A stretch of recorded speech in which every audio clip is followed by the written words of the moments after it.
Hello दोस्तों, good morning. Welcome back to my channel. आप सबका स्वागत है मेरे इस चैनल पे। तो आप सभी को हरितालिका तीज की बहुत बहुत हार्दिक शुभकामनाएं। तो आज हम इस वीडियो में जानेंगे कि हमें हरितालिका तीज व्रत जो सुहागिनी व्रत करती हैं उसके लिए हमें क्या क्या सामग्री चाहिए होती है। जो सुहागिनी होती है वो अपने पति की लंबी उम्र की कामना के लिए ये व्रत रखती हैं। तो ये घर पर चौकी लगाकर किस प्रकार से की जाती है और उसमें हमें क्या क्या सामग्री चाहिए होती है वो आज हम इस वीडियो में जानें। तो सबसे पहले हमें एक चौकी चाहिए होती है। उसके ऊपर बिछाने के लिए हमें हरे रंग का एक कपड़ा चाहिए होता है। लाल या पीला भी हम बिछा सकते हैं, लेकिन हरे रंग की प्रधानता होती है हरियाली तीज को, इसलिए हरे रंग का ज़्यादा शुभ माना जाता है। हो सके तो हरे रंग का कपड़ा जरूर बिछाएं।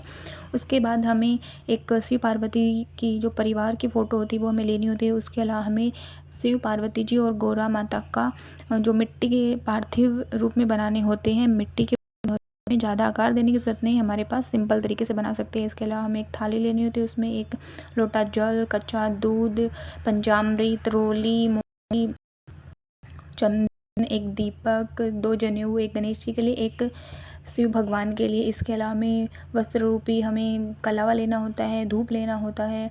ये सारी चीज़ें, इत्र होती है, जो ज़रूरी चीज़ें होती है सरल पूजा विधि के लिए, हमें ये सारी चीज़ें हमें लेनी होती हैं। ज़्यादा कुछ नहीं करना होता है। इसके अलावा हमें चंदन लेना होता है और हमें जो मांग में सिंदूर भरते हैं उस सिंदूरदानी हमें ज़रूर रखनी होती है इस पूजा में। जो ऋतु फल मिल जाए हरे रंग के वो हमें लेने होते हैं। 16 श्रृंगार का सामान लेना होता है। माता को उठाने के लिए चुनरी लेनी होती है।